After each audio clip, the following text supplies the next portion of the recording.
Bonjour, c'est Gaëtan du blog Apprendre la programmation et aujourd'hui, je vous fais une petite vidéo pour vous montrer comment déployer vos applications web avec Heroku. Ça se passe maintenant, alors c'est parti!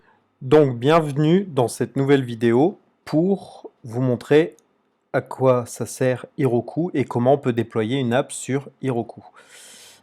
Alors la première chose, c'est que j'ai fait un article sur mon blog qui donne pas mal d'explications sur le sujet, notamment les problématiques de déploiement et d'hébergement, qui fait qu'on peut arriver à des solutions comme Heroku. Pour que cette vidéo ne soit pas trop longue, je ne vais pas revenir sur ces explications, donc si vous voulez les voir, vous pouvez directement regarder mon article, où j'ai mis le lien directement dans la description de cette vidéo. Et on va avancer, et je vais vous faire la démonstration. Mais je vais quand même vous expliquer grosso modo ce qu'est Heroku. Donc Heroku, c'est un système de pass, donc c'est un service pass. Donc un pass, c'est une plateforme as a service qui permet notamment de faire du déploiement et de l'hébergement d'applications. Donc les pass sont un peu différents des hébergements qu'on peut avoir de manière classique. Je parle notamment des mutualisés et des serveurs dédiés. Et elles ont un certain avantage, notamment pour les développeurs. Car par exemple, si vous deviez héberger votre application web et la déployer par exemple sur un serveur dédié, ça peut poser certaines problématiques pour les développeurs. En effet, quand vous devez utiliser un serveur dédié, il faut tout installer et tout configurer. Ce qui peut être déstabilisant quand on n'a pas les connaissances suffisantes parce que ça demande de pouvoir installer l'OS, de pouvoir le configurer complètement, de pouvoir le sécuriser. Si vous voulez héberger une application web dessus, de pouvoir configurer correctement le firewall, de devoir refaire les redirections de port entre ce que utilise notamment votre application et pour qu'elle soit accessible depuis l'extérieur. Et à compter de cela, vous devez faire la maintenance, etc., etc. Donc en gros, ça demande des connaissances supplémentaires pour un développeur, mais ça demande aussi surtout du temps à installer, à manager et surtout à maintenir. Parce que bien entendu, il faut pouvoir le maintenir en termes de sécurité et de mise à jour. Alors Heroku, ça demande aussi du temps d'adaptation et d'utilisation, parce que ça ne se fait pas à un claquement de doigts malheureusement. C'est une autre façon d'apprendre et de déployer, donc il y a toujours un temps de mise en place, de configuration. Donc ça prend un certain temps, ça a un certain coût, mais une fois que c'est bien configuré et que ça fonctionne, ça vous fait gagner un temps fou derrière. Donc ça, c'est vraiment très important à savoir. L'avantage des systèmes PaaS, donc comme Heroku, c'est que vous allez pouvoir en fait faire une abstraction totale de la partie serveur. Mais surtout, quand je dis total, c'est vraiment total. C'est-à-dire que à votre niveau, quand vous utilisez un système PaaS, vous vous en fichez complètement de où est hébergée cette machine et surtout quelle est l'infrastructure réseau qu'il y a derrière. Donc quel est le type de serveur, qu'est-ce que vous pouvez faire, etc., etc. Tout ça, vous vous en fichez. Vous, à votre niveau, vous devez savoir, vous voulez savoir uniquement deux choses et vous devez savoir uniquement deux choses. C'est tout simplement comment tourne, comment doit fonctionner mon application et à quel moment.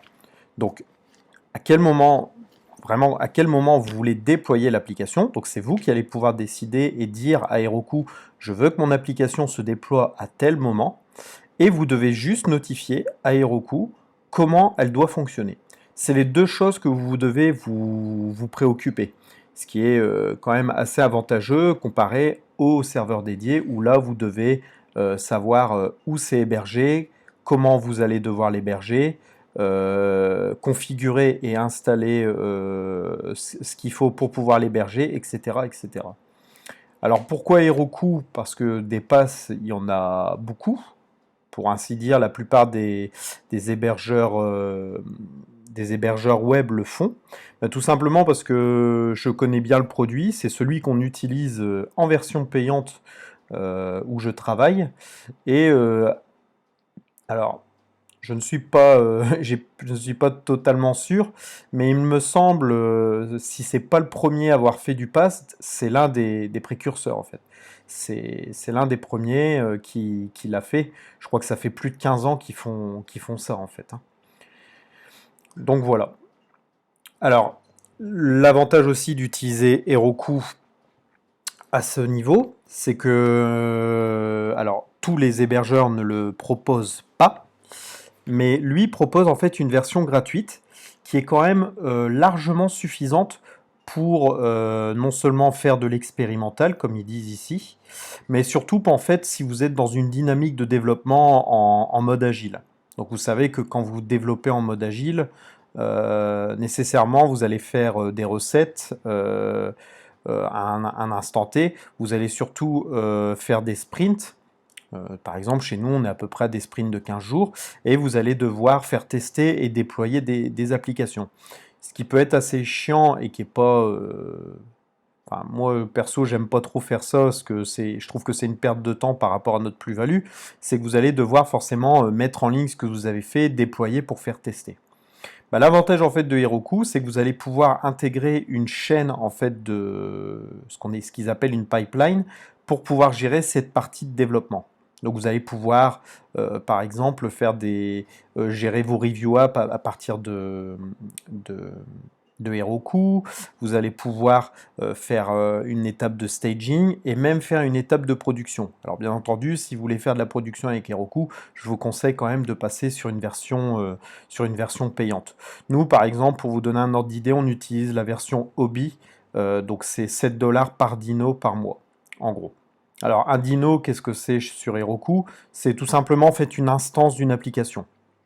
Donc imaginons que vous avez intégré une application sur Heroku et on va dire que par exemple vous avez deux review apps qui tournent, une staging et euh, une application de production. Ben, en fait vous allez avoir 4 dinos qui tournent concrètement. Donc vous allez malheureusement, enfin, on pourrait dire malheureusement, mais en fait ça va vous coûter dans ce cas-là 4 fois 7 dollars. Donc après, vous voyez, avec 4 fois 7 dollars, on a quand même quelques avantages en plus de la version gratuite, c'est-à-dire qu'elles ne se mettent jamais en veille au niveau des dinos, parce que forcément, en fait, en version gratuite, ils vont se mettre au bout de 30 minutes d'inactivité en sommeil. Ça veut dire que vous allez devoir réactiver manuellement l'application.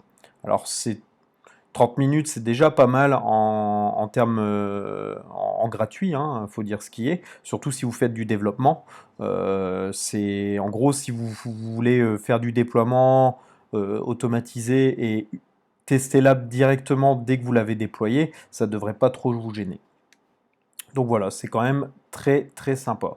Donc maintenant on va rentrer tout de suite dans le vif du sujet parce que je me suis déjà un petit peu attardé au niveau des explications et je vais vous montrer concrètement comment ça fonctionne. Donc la première chose, ce qui est très simple, c'est de créer un compte. Chose que j'ai déjà fait. Donc voilà. Ah oui, donc ça, c'est vrai que j'en ai pas parlé, mais vous verrez au fur et à mesure, en fait, ils ont ce qu'ils appellent un marketplace, parce que vous allez voir, pour pouvoir faire fonctionner les applications, vos applications, suivant la complexité qu'il y a, vous allez devoir rajouter ce qu'on appelle des add-ons et des build packs. Donc les add-ons, en fait, ça va être des services supplémentaires qui vont venir se greffer à votre application. Donc par exemple, admettons que votre application fonctionne avec une base de données Mongo, avec du Redis ou tout simplement du Postgre. Il faut pouvoir ajouter cet add-on pour que Heroku en fait puisse créer dynamiquement votre base de données au moment où il va déployer votre application. Donc après, ces services, suivant ce qu'ils sont aussi payants. Ça, il faut le savoir. Mais par exemple, du Redis ou même du Mongo chez MLab, en fait, c'est gratuit quand si vous voulez juste faire du déploiement pour faire du test, c'est gratuit, ça vous coûtera vraiment rien. Et les build packs, je vais y venir juste après quand je vais vous montrer le déploiement d'une application. Donc là, pour le test, on va juste déployer une application en mode statique, donc une bête application Angular. En fait, j'ai juste créé un projet Angular vide et on va la faire tourner sur Heroku. Donc comment ça se passe sur Heroku? Alors, comme vous voyez, Ce qui est bien aussi en bas, c'est qu'il vous dit voilà tous les langages qui sont supportés pour pouvoir faire du déploiement. Donc vous voyez, il y a Node.js, Ruby, PHP, Python, Go, Scala, etc. Donc voilà. Donc là maintenant, on va créer une app. Donc là, je vais l'appeler deploy Heroku par exemple. Example. Donc ça va être un exemple. Donc là, vous lui donnez tout simplement un nom par rapport à ce que vous voulez faire. Vous choisissez la région, donc il y a États-Unis et Europe, suivant où vous voulez que ça se déploie. Alors comme je vous l'ai dit, vous ne savez pas exactement où ça se déploie. Donc, vous ne savez pas où c'est en Europe, vous ne savez pas où c'est aux États-Unis. Mais ce qui est déjà pas mal, c'est que vous choisissez la région. Parce que par exemple, on a certains clients où on ne déploie pas leur app sur Heroku parce qu'ils ne savent pas exactement où c'est hébergé, où c'est utilisé, donc ça, ils aiment pas trop ça. Malheureusement, bon, c'est comme ça, hein. Mais on a quand même certaines apps qui tournent comme ça. Donc là, on va choisir Europe. Et on va créer notre application. Voilà. Donc quand vous créez votre application, vous tombez directement sur une page où vous allez, c'est l'équivalent d'un dashboard. Et là, en fait, vous allez pouvoir créer ce qu'on appelle des pipelines. Donc comme vous voyez ici, mais on va avant regarder au niveau des méthodes de déploiement. Donc en fait, pour Heroku, pour pouvoir automatiser et pouvoir lui dire comment déployer, il y a deux grosses façons de faire.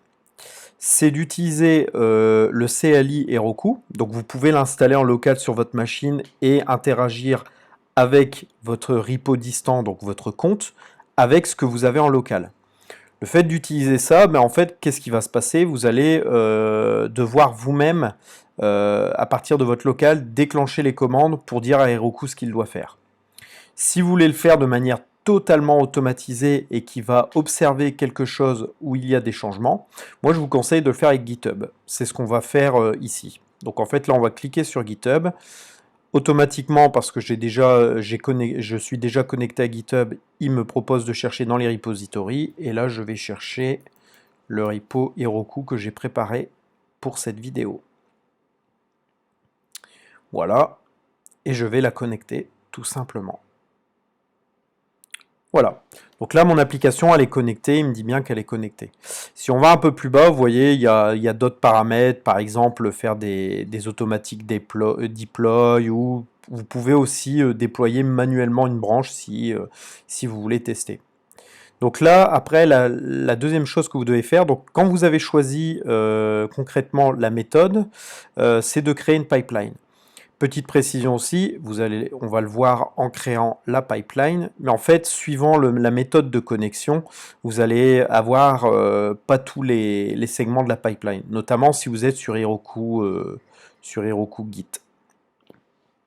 Donc là, par exemple, je vais l'appeler, donc pour la pipeline, ça sera Heroku Example, puis on va l'appeler Staging. Et on va créer la pipeline.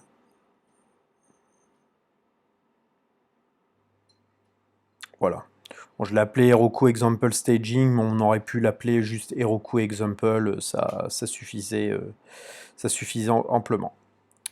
Donc là, on est sur la pipeline la plus complète de Heroku quand vous l'avez connecté avec GitHub. C'est-à-dire qu'au niveau d'une pipeline, comment ça fonctionne? Vous avez ce qu'on appelle donc les review apps. Donc si vous me connaissez, que vous avez déjà lu mon article sur Gitflow, vous avez peut-être dû voir qu'on peut faire des pull requests et donc faire de la review de code sur GitHub, donc des review apps. Ensuite, vous avez la partie staging. Donc là, la partie staging, c'est une app qui sera utilisée pour le développement. En général, c'est ce qui va contenir en fait tout ce qui a été développé et tout a été rassemblé pour être testé, pour tester toutes les features tout ensemble en fait. Et ensuite, vous avez la production. Donc c'est concrètement une application en prod que vos clients pourraient utiliser. Donc vous avez toute cette chaîne-là. Quand vous utilisez les Heroku CLI, vous n'avez pas les review apps. Et on va connecter directement les review apps.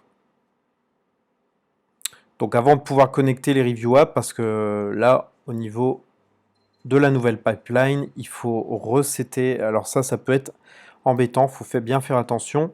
Mais là, comme c'est sur la pipeline, j'avais seté j'avais connecté mon GitHub au niveau de l'application. Et là, il faut faire la même chose sur la pipeline, sinon vous n'allez pas pouvoir activer les review apps que vous voyez ici. Donc on peut les activer là, mais on peut les activer aussi au niveau des settings. Donc je vais là, enable, hop, et on va choisir Europe. Donc il faut d'abord cocher cette case-là pour lui dire, en fait, dès que je crée une pull request dans GitHub, je veux que tu me crées une review app. Ça, cette case-là, bon, nous, on va pas faire de... Nous, on ne fait pas de test pour le moment, mais vous pouvez l'activer, de dire, en fait, tu vas ne créer que l'instance que lorsque il a passé les tests. Et la dernière case, c'est de supprimer automatiquement les review apps si elles ont été créées depuis X temps. Donc en général, quand vous allez merge une pull request, la review app va disparaître de Heroku. Mais ce qui peut arriver, c'est que vous allez créer une pull request, vous allez la tester, vous allez voir que tout est fonctionnel, mais vous n'allez pas encore merger votre pull request. En fait, pendant le temps que vous allez faire ça, vous allez avoir une instance qui va tourner continuellement. Alors quand vous êtes en gratuit, c'est pas grave, mais quand vous êtes en payant, ça peut être gênant parce qu'on est vite à 7 $ par mois. Donc ça serait bête de devoir payer une instance si votre pull request n'a pas été mergé pendant un mois, alors qu'en fait, il n'y a pas lieu d'être. Donc on a le droit de dire qu'elle se supprime automatiquement. Voilà, nous, vu qu'on est sur du test, on va dire qu'elle ne se supprime pas automatiquement à ce niveau-là. Donc là, on va activer. Voilà, et là, les review apps sont activés. Donc voilà. Et là, on a notre application qui est normalement déployée par rapport à notre repository. Vous voyez ? Et là, si je clique dessus, ils me disent, voilà, bienvenue sur votre nouvelle app. Alors, bien entendu, il n'a rien déployé parce qu'on ne l'a pas encore dit, en fait, tout simplement. On ne lui a pas encore dit qu'il fallait déployer. Donc là, on va juste jouer avec ça et je vais vous montrer comment déployer une application statique. Alors, comme je vous l'ai dit au début de la vidéo, il y a deux choses que vous devez vous soucier. C'est quand il doit déployer quand est-ce que Heroku doit déployer des applications. Donc c'est quand vous voulez déployer des applications.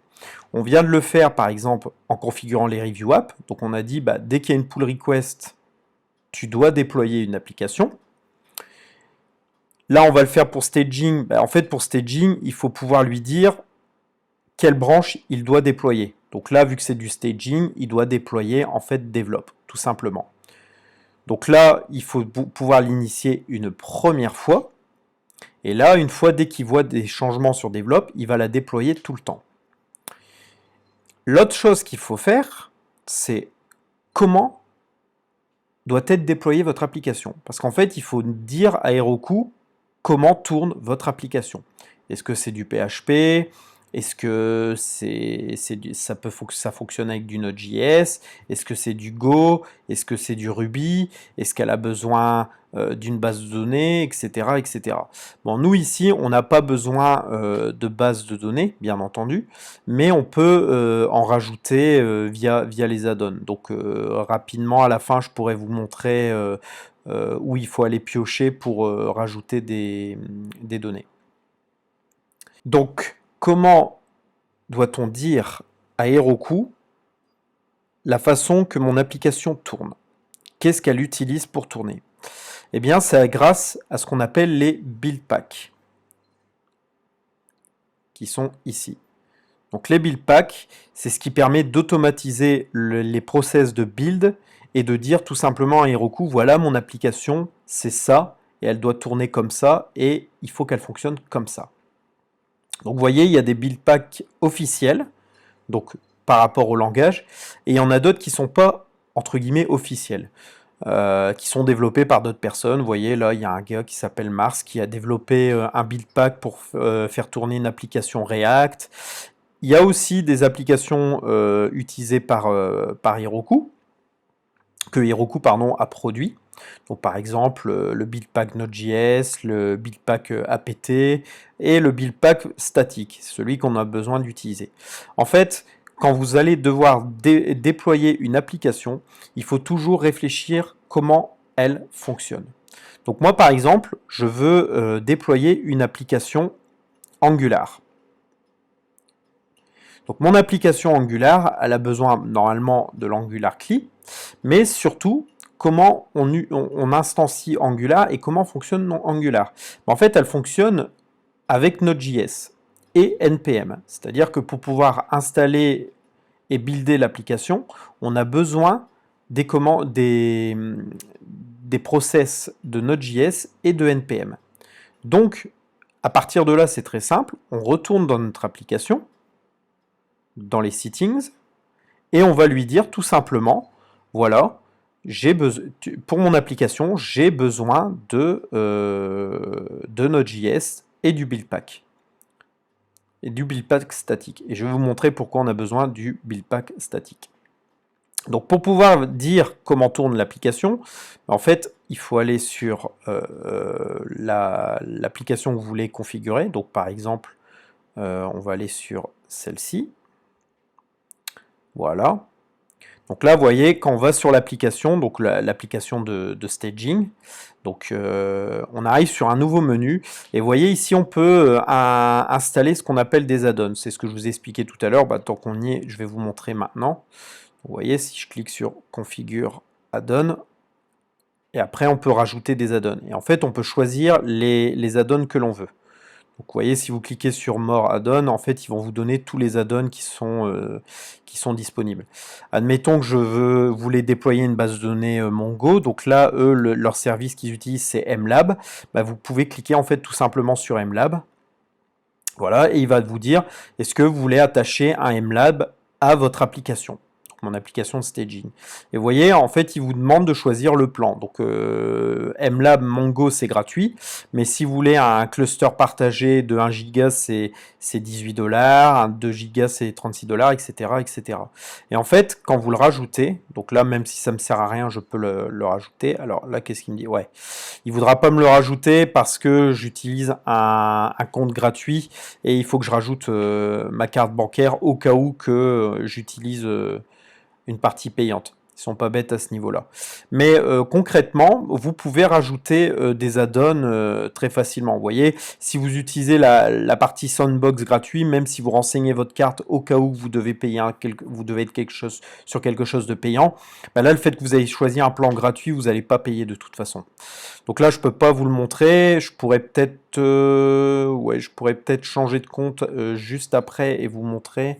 Mais pour le moment, c'est pas trop le sujet. Donc maintenant, on va renseigner les build packs qu'on a besoin pour faire tourner notre application. Donc notamment pour le statique, alors il faut rechercher un petit peu bien entendu pour gagner du temps là pour la vidéo, je vous explique comment faire pour du statique. Mais en gros, il y a deux build packs qu'il faut, c'est le build pack Node.js pour avoir le Node.js et surtout la commande npm et lui spécifier que c'est une application statique, donc il y aura un build qui sera fait par rapport à npm, tout simplement. Donc là, on va aller dans Settings au niveau de notre application de staging et on va déployer ce qu'il y a déployé. Donc voilà, il n'a pas détecté le framework, donc on va lui dire ce qu'il est. Petite chose à savoir, vous pouvez gérer des variables d'environnement. Si vous avez une application qui utilise par exemple les fichiers env, vous pouvez utiliser le même principe ici en utilisant Heroku. Par exemple, Heroku aussi crée des variables d'environnement dynamiques par rapport à ce que vous lui dites et par rapport surtout à vos besoins. Donc, par exemple, si j'aurais rajouté le MLab, il m'aurait généré une clé value pour ma base de données. Pour pouvoir dire à mon application, bah en fait, s'il y a les variables d'environnement Heroku, tu utilises celle d'Heroku et pas celle de mon application en local. ce qui permet en fait de pouvoir manager tout ça. Et donc juste en dessous, vous avez ce qu'on appelle les build packs. Et là, c'est là que vous allez pouvoir dire comment fonctionne votre application. Donc là, par exemple, on va ajouter un build pack.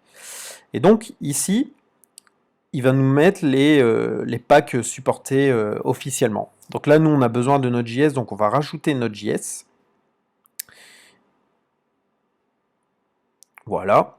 Et j'ai besoin d'un nouveau build pack, c'est, comme je vous avais dit, le build pack du statique. Alors, comment on peut le récupérer? En fait, vous voyez, c'est soit on met un shortcode qu'on a ici, ou alors directement le lien d'un repo GitHub.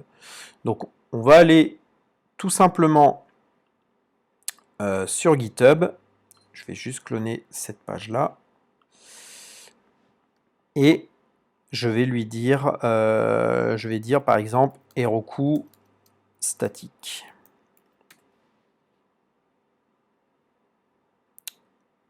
Ouais.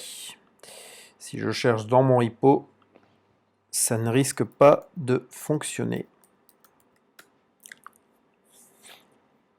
Voilà, donc moi j'ai besoin de ce build pack là. Alors aussi l'avantage, vous allez voir, Heroku a un compte, et en fait sur ce compte, vous avez aussi tous les build packs présents et qui peuvent vous être utiles. Ils ont aussi dans leur documentation, alors sur la page build pack justement que je vous ai montré tout à l'heure, la liste des build packs disponibles. Vous voyez, il y a 403 pages, donc il y a vraiment énormément de possibilités à faire. Donc voilà. Mais c'est très important d'aller sur le compte GitHub et je vais vous montrer pourquoi. Donc là, on va prendre le build pack et on va le renseigner ici et on va faire sauvegarder les changements. Donc quand vous avez fait ça, vous avez entre guillemets fait le plus dur. Donc en fait, ce qu'il faut faire, c'est vous devez réfléchir vraiment comment fonctionne votre application, les outils, les langages que vous utilisez, et aller rechercher les build packs correspondants sur Internet. Après, vous pouvez taper dans une recherche Google pour dire, par exemple, Heroku deploy telle application. Et en fait, ceux qui l'ont déjà réalisé, vous allez trouver très vite les informations par rapport à ça. Mais il y a encore autre chose à faire. C'est parce que là, on a juste dit à Heroku ce qu'il a besoin. Maintenant, ce que Heroku, lui, a besoin de notre part, c'est de dire, bah, ok, tu utilises mon système de build pack, c'est bien gentil, mais moi, pour savoir exactement ce que je dois faire, parce que les apps ne sont pas toutes les mêmes, j'ai besoin que tu me précises certaines choses. Et souvent, il va falloir créer des petits fichiers annexes dans votre projet par rapport au build pack que vous utilisez pour dire à Heroku ce qu'il doit exactement faire. Donc par exemple, si on va sur la doc du build pack statique, donc vous voyez, c'est pour mettre des apps, des web apps en single page, donc très bien pour Angular parce que c'est comme ça qu'il fonctionne. Et en fait, vous allez regarder dans la doc, au niveau du README, ce qu'il faut faire exactement. Et là, en fait, qu'est-ce qu'ils vous disent? Bah voilà, ils vous disent, bah, en gros, si on utilise le Heroku CLI, il faut rajouter le build pack au niveau du Heroku CLI, et ensuite, on dit pour deploy, il faut push sur Heroku. Mais l'autre chose qu'on a besoin de faire aussi, c'est comme il le précise, c'est qu'on a besoin de créer un fichier static.json pour utiliser le build pack. Et en fait, il faut lui dire en gros, comment ça fonctionne. Donc en fait, si vous ne connaissez pas Angular, Angular, pour pouvoir l'utiliser de manière productive et en prod, vous allez devoir ce qu'on appelle faire un build. Donc vous allez devoir compiler votre application. Donc souvent, c'est un ng-build. Le ng-build, qu'est-ce qu'il va faire concrètement? Il va créer ce qu'on appelle un dossier dist. Et c'est dans ce dossier dist, via ce fichier html.index, qui va être desservi pour pouvoir faire tourner votre app. En gros, c'est comme ça que ça fonctionne des applications statiques et notamment Angular. Là, avec Heroku, on a besoin de lui dire, bah voilà, une fois que on a lancé ce qu'il faut, il faut me dire où se trouve l'application et comment elle doit être desservie. Parce que par défaut, c'est le dossier dist, mais vous pouvez très bien changer le dossier au niveau de la configuration dans votre package.json. Ça, il n'y a aucun problème. Enfin, plutôt au niveau de l'angular.json. Donc ça, on a besoin de lui dire. Et là, vous voyez, il dit juste de créer un fichier statique.json et dedans, de mettre par défaut la partie route. Donc, où va se trouver votre application qu'il va devoir faire tourner. Et souvent, la plupart du temps, c'est un dossier dist. Vous voyez ? Et sinon, si vous ne le précisez pas et que vous mettez un dedans, il dit normalement, par défaut, voilà, c'est un public HTML. Donc après, il faut, comment dire, vous devez explorer la documentation par rapport à vos besoins. Vous voyez, il n'y a pas que l'option route en fait dans la configuration du static.json. Il y a les canonical host, il y a l'encodage des caractères, il y a les clean URL, il y a le logging, etc., etc. Vous pouvez même gérer dedans des routes custom. Vous voyez, il y a pas mal de possibilités. Et suivant vos besoins, il faut voir ce que vous devez utiliser à ce niveau-là. Vous voyez, vous pouvez mettre du basic hot, etc., etc. D'ailleurs, vous voyez, si vous utilisez du basic hot, il vous dit tout simplement que vous devez gérer dans les variables d'environnement d'Heroku les variables du basic hot. Et il faut les nommer comme ça, donc mettre des clés. Donc si je retourne ici, vous devez mettre cette clé là et mettre la valeur de votre basic hot. Donc vous voyez, c'est quand même assez explicite. Alors ça paraît simple vu comme ça, et surtout parce que c'est déjà préparé à l'avance, mais je peux vous dire que sur des choses beaucoup plus complexes, ça va forcément prendre beaucoup plus de temps, comme vous pouvez l'imaginer. Mais en général, ils sont très sérieux et même si vous vous en sortez pas, vous pouvez trouver très facilement des exemples ou des gens qui ont déjà réalisé et qui ont fait des articles sur le sujet. Donc moi, au niveau de mon application, vous voyez, j'ai déjà créé mon fichier statique, bien entendu, pour préparer le terrain. Donc on va retourner dans notre application. Et voilà, on a mis le build pack. Et on va lui dire tout simplement de déployer notre application. Donc on va là, maintenant qu'on a rajouté, on va aller dans Deploy. Voilà. Et là, on va lui dire automatiquement, tu vas me déployer, parce que comme c'est du staging, tu vas me déployer automatiquement Develop. Et là, on va l'activer. Voilà, le déploiement automatique est fonctionnel. Alors, comme j'ai activé le déploiement automatique, il ne va pas me déployer la première fois mon app. Je suis obligé de le faire manuellement. Donc là, je vais lui dire de le faire manuellement.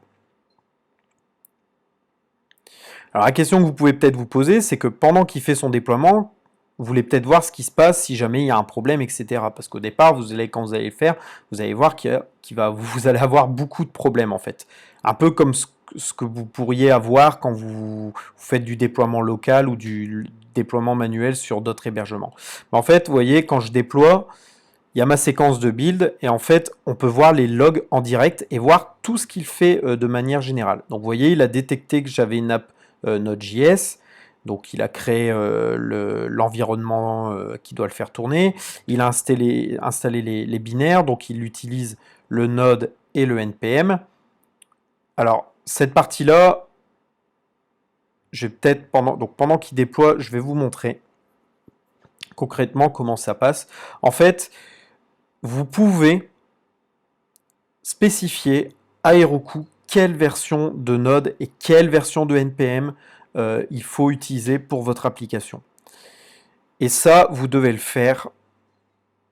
C'est dans votre package.json à cet endroit-là. En fait, lui, il va voir que dans votre package.json, il y a ces valeurs-là et il va dire, bah ok, tu as besoin de telle version, alors je te mets cette version-là. Et en fait, c'est exactement ce qu'il fait. Vous voyez, il résolve et en fait, il télécharge et il installe. Donc voilà. Donc ensuite, il regarde, il dit, ah, il y a un package.json, c'est une application Node.js, il y a du npm, ok, bon bah j'installe tout ce que tu me dis de faire dedans. Donc là, il me l'installe, voilà. Ensuite, et là, il va faire un run du build. Donc en fait, il va regarder pourquoi il fait un run du build. Bah, tout simplement parce qu'en fait, il est assez, entre guillemets, intelligent pour savoir en fait qu'il faut builder. Et pourquoi il le sait? Tout simplement parce que c'est notifié dans le package.json. J'ai une commande de build, il l'a vu, alors il exécute la commande de build. Donc là, c'est ce qu'il fait. Et vous voyez, en fait, il est en train de tout compiler, mon application. Et c'est un peu ce qu'il est en train de faire, ce que vous ferez en local. Donc là, vous voyez, c'est en train de se déployer. Alors je vous cache pas qu'au au départ, vous allez avoir des erreurs.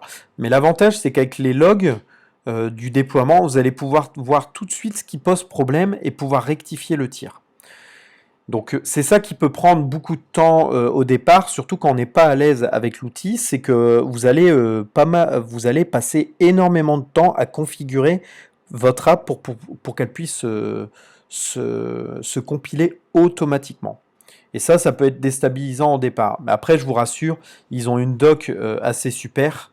Donc vous voyez, vous allez directement sur le dashboard d'Heroku, enfin sur la page d'Heroku, et vous voyez, vous avez la partie documentation. Et en fait, voilà, vous regardez ce que vous avez besoin, donc définir les pipelines, etc. Et tout est franchement, tout est très bien, très bien expliqué. Donc là, je vais retourner sur mon application. Voilà, et on voit qu'elle a été déployée. Et à première vue, il n'y a pas eu d'erreur. Donc là, il me donne l'URL, donc on va faire un Open App. Voilà. Et voilà, là c'est mon application, c'est celle que j'ai en local ici. Vous voyez, elle a été déployée. Donc vous voyez, c'est aussi simple que ça et c'est quand même très intéressant. Et donc là, il a repris par défaut mon nom, mon nom d'application que j'ai décidé au départ. Donc, vous voyez, une URL en HTTPS, donc sécurisée, donc c'est vraiment pas mal. Maintenant, on va voir aussi la puissance et l'intérêt aussi d'utiliser ce genre d'application. Donc là, je vais retourner sur ma pipeline, vous voyez, et j'ai configuré tout à l'heure ce que je vous ai dit, les review apps. Et donc là, je vais lui dire tout simplement d'en créer une automatiquement. Et là, en fait, je vais aller sur mon repo, voilà. Je vais créer une pull request en fait. Je vais créer une pull request voilà, de cette branche que je vous avais préparée. Voilà, donc en fait, vous voyez, ma pull request elle est simple. En fait, l'application voilà, deploy Heroku app it is running. Ben, en fait, j'ai juste changé le texte et j'ai juste rajouté un peu de texte, juste pour l'exemple et vous montrer ce qui va se passer. Donc là, on est sur ça et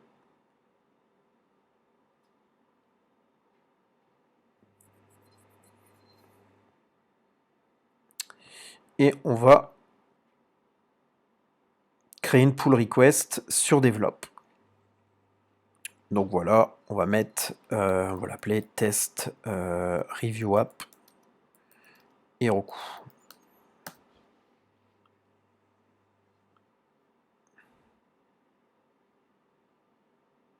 Alors, la question que vous vous dites, c'est, bah ok, tu crées une pull request, donc là, si je retourne dans Heroku,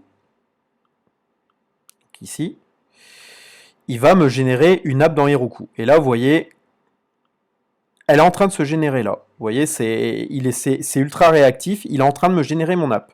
Et là, vous vous dites peut-être, ouais, t'es gentil, mais en gros, je vais devoir me connecter à Heroku quand je fais une review app pour pouvoir la tester, avoir l'URL. Alors en fait, pas du tout. Là, vous voyez, c'est parce que c'est juste pour vous montrer. La review app, elle est en train de se lancer sur Heroku. Mais en fait, vous pouvez avoir aussi le statut et le lien directement dans GitHub, vu que vous êtes interconnecté avec GitHub. Et en fait, si je retourne sur ma pull request et que je descends en fait dans mon app, vous voyez, en fait, il y a une requête. Et en fait, mon application, elle est en train de se déployer. Elle est en pending, donc elle est en attente. Donc là, il suffit d'attendre que ça fonctionne. Et ça peut prendre quelques minutes, bah, comme vous avez vu pour la partie staging. Donc on va attendre un peu. On va voir où il en est rapidement. Voilà, donc là, il est en train de builder. Donc ça devrait aller très vite. Donc vous voyez un petit peu la puissance de la chose, c'est que en gros, j'ai mon code. Je dis juste sur Heroku comment je veux que ça soit déployé, ce dont j'ai besoin pour que mon application puisse tourner convenablement, correctement. Donc si j'ai besoin d'une base de données, quel build pack j'ai besoin par exemple. Et ensuite, suivant ce que j'utilise sur Heroku, je dois juste en fait après m'amuser à créer des fichiers dans mon code. Et ensuite, tout se fait de manière automatique. Donc vous perdez du temps à la configuration et à maîtriser l'outil, mais vous voyez vraiment que derrière, on gagne vachement de temps. Bon, même si mon exemple est un peu bateau, vous voyez quand même que, ben, en gros, en faisant pas grand-chose, en faisant juste du code, derrière, en fait, vous avez des applications qui se déploient automatiquement et qui sont fonctionnelles. Et ça, je trouve que c'est quand même un avantage très intéressant, surtout si on n'est pas très à l'aise avec la partie infrastructure réseau et la partie environnement d'une app. On a vraiment délégué toute cette partie-là à Heroku, il se débrouille tout seul avec ce qu'on lui dit. Donc là, voilà, mon application, elle est déployée à première vue. Voilà. Vous voyez, il est encore en train de terminer, non? Deploy just now. Bon. Donc là, on va aller. Voilà, là je suis sur GitHub et là en fait vous voyez il me dit bah en fait ton application elle est déployée, tu peux la tester. Donc là je vais la tester, je vais cliquer sur l'ouvrir dans un nouvel onglet et là il me met une erreur. Donc on va regarder tout de suite ce qu'il se passe. Voilà, donc désolé j'ai dû couper la vidéo pour voir un petit peu ce qui se passait. En fait, j'ai juste relancé le déploiement de l'application et là, ça a fonctionné. Je ne sais pas pourquoi ça n'a pas fonctionné la première fois, mais là, c'est fonctionnel. Et vous voyez, il y a ma Review App. Et si je clique sur Open App, j'ai une URL spécifique pour ma Review App. Et là, on voit le changement que j'ai fait au niveau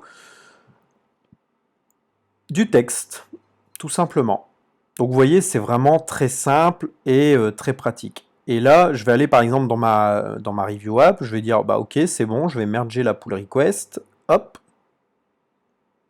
Voilà, donc je fais un merge de ma pull request. Et automatiquement, là, si je reviens dans Heroku,